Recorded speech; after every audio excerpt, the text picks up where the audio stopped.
Alors, dans les grandes lignes, il a été construit en 1946, juste après-guerre, avec un stock. L'histoire, c'est un stock de bois qui avait été constitué avant la guerre, pour un projet, la guerre, donc la Seconde Guerre, pour un projet de construction.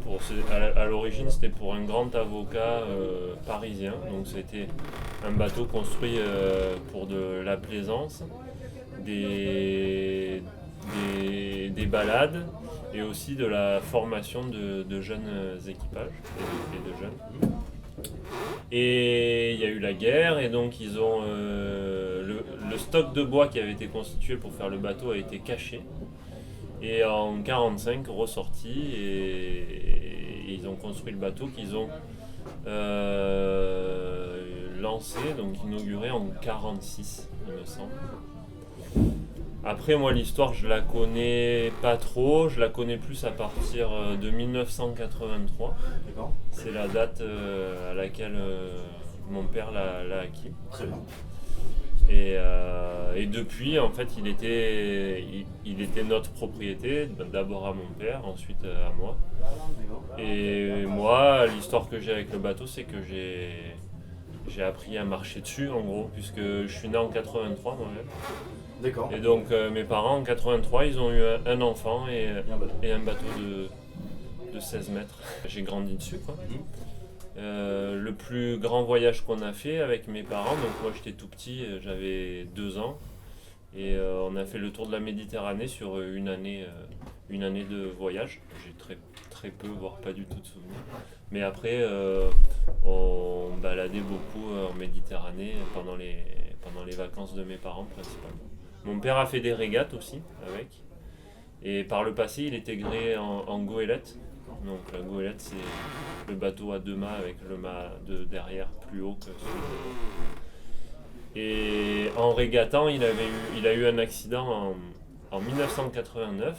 Les 2 mâts sont tombés, l'arrière du bateau défoncé, les 2 mâts sont tombés. Et depuis donc 90 ou 91, il n'a plus qu'un seul mât, il est gréé en cotre. Aujourd'hui, le gréement qu'on retrouvera sur l'Albatros, c'est un gréement de cotre, cotre aurique. Après le décès de mon père, je me suis occupé du bateau. Je m'en suis occupé pendant 13 ans, de 2006 à 2019.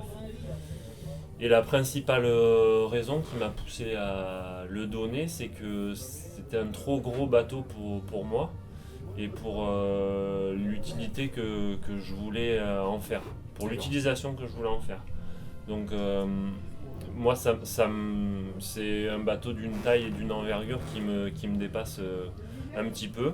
J'ai beaucoup travaillé dessus, énormément. Et puis au final, au moment de naviguer avec, je me suis pas rendu compte de ça au dernier moment, mais je me suis rendu compte quand même, le chemin s'est fait, qu'au début c'était plus pour la mémoire de mon père que je le faisais. Et puis après, j'avais plutôt envie de plus vivre mon histoire avec les bateaux plutôt que de penser toujours à mon père, etc. Et donc en fait, il y a une histoire assez personnelle, comme l'histoire de faire un deuil avec. Et je pense qu'au bout d'un certain temps, l'histoire était finie et surtout, je me suis rendu compte que le bateau, donc il fait 16 mètres, 25 tonnes. Et moi, ce qui me fait envie, c'est de balader avec mes potes ou avec ma copine, de faire, voilà, de l'emmener aux îles. Enfin, j'ai pas envie de faire le tour du monde et d'avoir un bateau de 16 mètres, ça me correspond pas trop.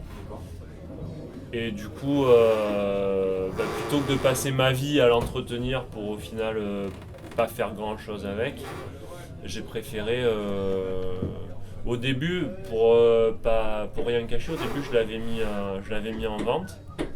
Puis après, c'est créé un contact que je connaissais par le passé. Thierry connaissait mon père et mon père et Thierry se connaissaient. Donc au cours d'une discussion, j'ai trouvé que c'était une belle idée, un beau projet que de le partager. Donc aujourd'hui, quand je l'ai donné, je pensais que à travers l'association Aventure Plurielle, il pourrait intéresser beaucoup de gens. Et beaucoup de gens qui pourraient travailler dessus ensemble, naviguer dessus ensemble. Et c'est ce qu'on voit parce qu'en fait, sur un bateau comme ça, il faut être 5-6 personnes qui quand même, qui savent quand même un peu naviguer selon le vent qu'il y a. C'est quand même pas un jouet, quoi.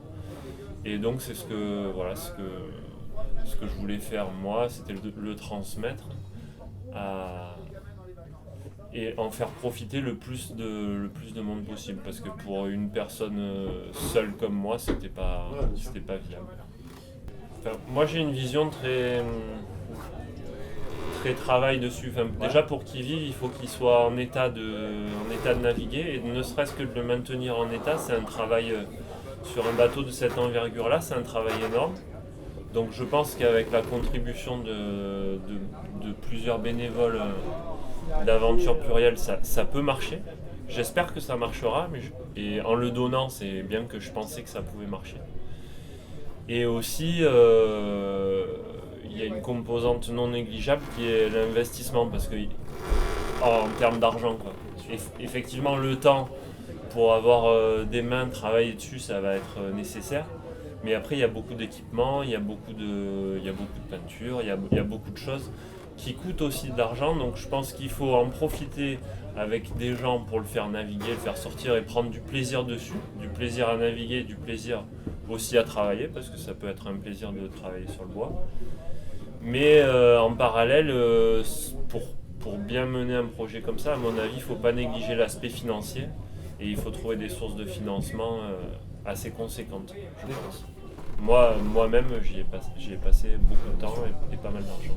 Est-ce qu'on peut aussi le faire vivre par la transmission? C'est-à-dire faire vivre cette idée de voile latine, tout ça, en transmettant justement ce travail, mais aussi le savoir de naviguer.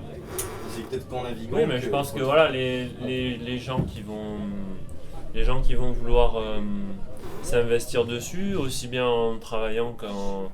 Ouais,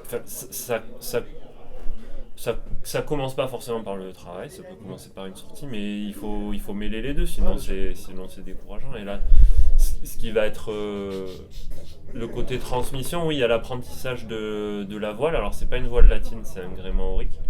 D'accord. Mais c'est quand même un gréement magnifique à naviguer. Et effectivement, ça peut intéresser beaucoup de gens. Mais je pense pas que pour commencer la voile, ce soit le bateau le plus adapté. Oui, non, bien sûr.